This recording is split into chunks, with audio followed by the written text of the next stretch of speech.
Hi எல்லாரும் எப்படி இருக்கீங்க? எல்லாரும் ரொம்ப நல்லா இருப்பீங்க அப்படின்னு நினைக்கிறேன். இன்றைக்கி vlog வந்து காலையிலேருந்து ஸ்டார்ட் பண்ணுறேன். ஸோ பக்கத்தில் இருக்க ஸ்கூல் காலேஜஸ்லலாம் பார்த்தீங்கன்னா பொங்கல் விழா சூப்பராக செலிப்ரேட் பண்ணிகிட்ருக்காங்க. நல்லா பயங்கரமாக வால்யூம் வச்சு எந்திரிக்கிறப்பவே இந்த சத்தம் கேட்டு தான் எந்திரிச்சேன். பார்க்கவே ரொம்ப சந்தோஷமாக இருந்தது. பாருங்கள், கோலம்லாம் போட்டு பிள்ளைங்கள்லாம் நல்லா சாரீலாம் கட்டியிருக்காங்க போல். தூரமாக தான் இருக்குது, ஜூம் பண்ணி எடுத்திருக்கேன்.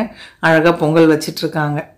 ஸோ ஃபெஸ்டிவ் வைப் வந்துருச்சு. பக்கத்து ஸ்கூலு காலேஜ் எல்லாம் பார்த்துட்டு காயெல்லாம் வாங்கிட்டு வந்திருந்தாங்க. அதெல்லாம் எடுத்து வச்சுட்டு இதெல்லாம் கொஞ்சம் க்ளீன் பண்ண வேண்டியிருந்தது. கருவேப்பிலை, கொத்தமல்லி எல்லாம் கருவேப்பிலை நிறையவே இருந்தனால குழம்பு பண்ணலாம் அப்படின்னு சொல்லிட்டு கொஞ்சத்தை முரத்துலேயே எடுத்து வச்சுருக்கேன். ஸோ எல்லாத்தையும் அந்தந்த டப்பாவில் போட்டு ஃப்ரிட்ஜில் ஸ்டோர் பண்ணிட போகிறேன்.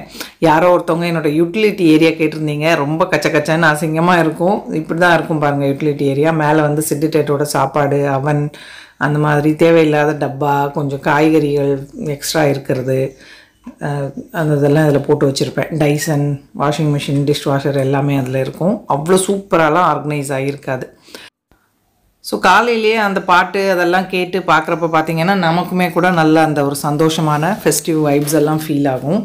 நாங்கள் சின்ன வயசில் இருக்கப்பெல்லாம் ஸ்கூலில் இந்த மாதிரியெல்லாம் கொண்டாடி எனக்கு ஞாபகம் இல்லை. இப்போ பார்த்திங்கன்னா இந்த ஸ்கூல்ஸில் எல்லாருமே செலிப்ரேட் பண்ணுறாங்க. கிறிஸ்மஸ்க்குமே பார்த்திங்கன்னா கேரல்ஸு, இந்த மாதிரி நல்ல வாய்ஸ் எல்லாம் நமக்கு வரும். அவங்க பாட்டு போடுறது எல்லாமே வருஷம் பொங்கலுமே நான் இந்த வீட்டில் வந்ததுலேருந்து பார்க்குறேன். இது மாதிரி பொங்கல் வச்சு எல்லாம் பண்ணுவாங்க. பின்னாடி இருக்க ஒரு உமன்ஸ் காலேஜ் ஸ்கூல்லாம் இருக்குது. அங்கேயும் பார்த்திங்கன்னா நல்லா யாராவது ஒரு விஐபி எல்லாம் கூப்பிட்றாங்க, ஃபிலிம் ஸ்டார்ஸோ இல்லைன்னா யாராவது கூப்பிட்டு அந்த மாதிரி மேஜிக் ஷோ என்னென்னலாம் வெரைட்டி ஷோஸ் எல்லாம் வச்சு நல்லா சூப்பராக கொண்டாடுவாங்க. பார்க்குறதுக்கு நமக்கு சந்தோஷமாக இருக்கும். நான் இங்கேருந்து கொஞ்சம் நேரம் அப்படியே வேடிக்கை பார்த்துட்ருப்பேன்.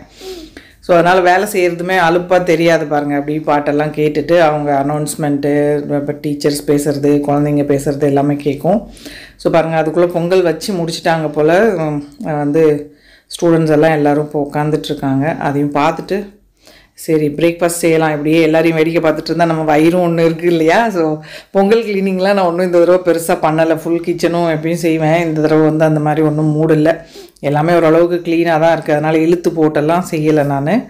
ஸோ பிரேக்ஃபாஸ்ட்டுக்கு இன்றைக்கி சிம்பிளான ஒரு ரெசிபி தான். ஹஸ்பண்ட் நிறைய இது பொடியாக இருக்கும் பார்த்திங்களா, வெந்தயக்கீரை, அந்த கட்டு வாங்கிட்டு வந்திருந்தார். அதனால் அணில் சேமியா வச்சுட்டு வெந்தயக்கீரைலாம் சேர்த்து சிம்பிளாக உப்புமா மாதிரி கீரை போட்டு நல்லாயிருக்கும். ஸோ அதனால் வெந்தயக்கீரை போட்டு செய்யலாம் அப்படின்னு காலையிலையும் வெந்தயம் அந்த ஊற வச்ச தண்ணி எல்லாம் குடித்தாச்சு. இப்போ தான் ஆரம்பிச்சிருக்கேன். அதனால் எனக்கு அதோட பலன்லாம் எப்படின்னு தெரியாது. நானுமே இந்த யூடியூப் அது இது யாராவது சொல்கிறத கேட்டு தான் இதெல்லாம் செய்கிறது. கொஞ்சமாக கருஞ்சீரகம், வெந்தயம் ஊற வச்சு குடிப்பேன். அப்புறம் ஆவாரம் பூ பொடி கடையில் தான் வாங்கினேன். ஸோ அதுவுமே கூட சில நாள் ஆல்டர்னேட்டிவ் வெந்தயம் மறந்துட்டேன் அப்படின்னா சுடு தண்ணியில் ஒரு 3 கிராம் அளவுக்கு குடிங்கன்னா அந்த பேக்கில் போட்டிருந்தாங்க. ஸோ அந்த மாதிரி கொஞ்சமாக மிக்ஸ் பண்ணி குடிச்சிக்கிறது. ஒரு 2-3 மாதமாவது நம்ம இதெல்லாம் சாப்பிட்டு செஞ்சால் தான் தெரியும் உங்களுக்கு ஒரு வேளை நல்லா இருக்குது அப்படின்னு சொல்லணும் அப்படின்னா. அதனால தான் நான் ஒன்றும் சொல்லலை. ஸோ ரிசல்ட் பற்றியுமே கூட கேட்டிருந்தீங்க. ஒன்றும் ப்ராப்ளம் இல்லைன்னு சொல்லிட்டாங்க. கொஞ்சமாக டேப்லெட்ஸ் மட்டும்தான் கொடுத்தாங்க. தைராய்டு கூட பெரிய லெவலில் இல்லை. அந்த குட்டி இந்த கிளான்ஸ் உள்ள இது இருக்குது அப்படின்னாங்க. ஏதோ சதை மாதிரி வளர்ந்துருக்குன்னு அதை தான் எடுத்து பயாப்சிக்கு அனுப்பியிருந்தாங்க. ஸோ அது ஒன்றும் பெரிய ப்ராப்ளம்லாம் இல்லை, ஒன்றும் பிரச்சனை இல்லைன்ட்டாங்க. ஒரு வருஷம் கழித்து திருப்பியும் செக் பண்ணிக்கணும், அவ்வளோதான்.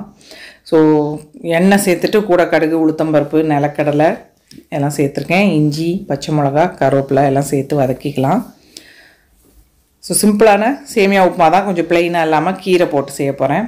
ஒரு வெங்காயம் அதையும் நல்லா வதக்கிடலாம்.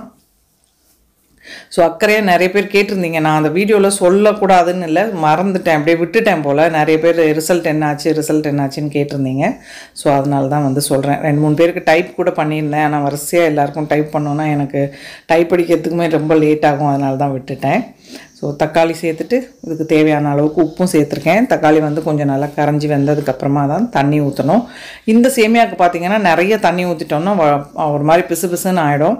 அதனால் ஒரு பேக்கெட் சேமியாவுக்கு ஒரு 200லேருந்து 250 ml, ஒரு டம்ளரில் 1.25 டம்ளர் அளவுக்கு தண்ணி சேர்த்தோன்னா போதும். நான் எப்பயுமே அப்படி தான் சேர்த்து செய்வேன். மஞ்சத்தூள், கொஞ்சமாக சாம்பார் தூள் சேர்க்க போகிறேன். பொடியாக கட் பண்ணி வச்சுருந்தேன். ஒரு குட்டி கட்டு கிடைக்குது பார்த்திங்களா, இப்போல்லாம் ஃப்ரெஷ்ஷாக வெந்தயக்கீரை, அதை தான் நல்லா அலசிட்டு இந்த மாதிரி கட் பண்ணிவிட்டு சேர்த்துருக்கேன். வதக்குறப்பவே நல்ல வாசனையாக இருந்துச்சு. கசப்பெல்லாம் தெரியாது, சூப்பராக தான் இருக்கும். 2 கட்டு கூட தாராளமாக சேர்த்துக்கலாம். நான் ஒரு பேக்கெட் அப்படிங்கிறனால ஜஸ்ட் ஒரு கட்டு மட்டும் சேர்த்துருக்கேன். நல்லா 5-6 கட்டு வாங்கிட்டு வந்திருந்தார். பார்த்திங்கன்னா இப்போது ஒரு பேக்கெட்டுக்கு ஒரு 1.25 டம்ளர் அளவுக்கு தான் தண்ணி சேர்த்துருக்கேன். அது நல்லா கொதிச்சதுக்கப்புறமா சேமியாவை போட்டு கிளறிடலாம். டக்குன்னு வெந்துடும். அதனால் நிறைய தண்ணி ஊற்றிட்டோம் அப்படின்னா குழக்குழான்னு ஒட்டிட்டு பிசு பிசுன்னு சாப்பிட்றதுக்கு பிடிக்காது யாருக்குமே. உப்புமானாலே யாருக்கும் பிடிக்காது. பட் இந்த மாதிரி செஞ்சோம் அப்படின்னா நல்லாயிருக்கும். சில டைம் என்ன பண்ணுவேன், இந்த தண்ணியில் ஒரு 5 நிமிஷம் போட்டுட்டு எடுத்து ஸ்டீம் பண்ணிவிட்டு கூட செய்வேன். அது இன்னுமே கூட நல்லாயிருக்கும். அது ஒரு மாதிரி டைப்பில் தேங்காய் சாதம் மாதிரியோ இல்லை புளி சாதம் மாதிரியோ இல்லை வெஜிடபிள் புலாவ் மாதிரிலாம் செய்யலாம். அதுவுமே வேறு லெவலில் இருக்கும். உப்புமா இறக்கிறதுக்கு முன்னாடி பார்த்திங்கன்னா கொஞ்சமாக எண்ணெய் நல்லெண்ணெய் சேர்த்துருக்கேன். ஒரு 2 டேபிள் ஸ்பூன் சேர்த்துட்டு மூடி போட்டு ஒரு 2 நிமிஷம் தம்மில் விட்டுட்டு 5 நிமிஷம் கழித்து திறந்தோம் அப்படின்னா சூப்பராக இருக்கும். ஸோ 2-3 நிமிஷம் மூடி போட்டு விட்டதுக்கப்புறமா பாருங்கள் நல்லா உதிராக வந்திருக்கு. கூட கொஞ்சமாக மல்லி இலை சேர்த்துட்டு நல்லா மிக்ஸ் பண்ணிவிட்டு இறக்கிற வேண்டியது தான். தேங்காய் சட்னி ஏற்கனவே கொஞ்சம் ஃப்ரிட்ஜில் இருந்தது. ஸோ அதை வச்சு தான் இன்றைக்கி சர்வ் பண்ண போகிறேன். நல்லா வாசனையாக இருக்கும். இஞ்சி இந்த கீரை எல்லாம் சேர்த்துருந்தோம் பார்த்திங்களா. இது கூட வேறு எதுவும் காய்கறி சேர்க்கணுன்னாலும் நீங்கள் சேர்த்துக்கலாம். சிம்பிளாக நல்லா ஃபில்லிங்காக சூப்பராக இருக்கும். சுட சுட சாப்பிட்றதுக்கு வேறு லெவலில் இருக்கும். உங்களுக்கு தேங்காய் சட்னி பிடிக்கும் அப்படின்னா அது வச்சு கூட சர்வ் பண்ணிக்கலாம். இல்லைன்னா சூடாக ஒரு கப்பு டீயோட சாப்பிட்டாலுமே சூப்பராக இருக்கும் இந்த இது.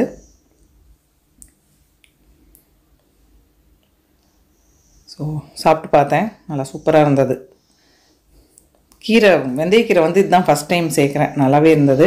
இது பின்னாடி காலேஜ் சொன்னேன் பார்த்திங்களா, அங்கே ஸ்டார்ட் பண்ணியிருக்காங்க. பாட்டெல்லாம் பயங்கர சத்தமாக வச்சு இது பண்ணிகிட்டு இருந்தாங்க. சமையல் பார்த்திங்கன்னா இன்றைக்கி கீரை புளி போட்டு கடைஞ்சிட்டு முட்டைக்கோஸ் பொரியல், ரைஸு, ஏற்கனவே தாளித்து வச்சுருந்த மோர் கறியும் இருந்தது. அதனால் ஏற்கனவே செஞ்ச ரெசிபீஸ் அப்படிங்கிறனால லஞ்செல்லாம் நான் டீட்டெயில்டாக ஷேர் பண்ணலை. ஸோ சிம்பிள் அண்ட் ஈஸியான லஞ்சு தான். ஹோப் இந்த வீடியோ உங்கள் எல்லாருக்கும் பிடிச்சிருக்கும் அப்படின்னு நினைக்கிறேன். பிடிச்சிருந்ததுன்னா லைக் பண்ணுங்கள், ஷேர் பண்ணுங்கள். மறக்காமல் நம்ம சேனலுக்கு சப்ஸ்கிரைப் பண்ணிக்கோங்க. இவ்வளோ நேரம் இந்த வீடியோ பார்த்தவங்க எல்லாருக்கும் என்னுடைய நன்றி, வணக்கம். Love you all.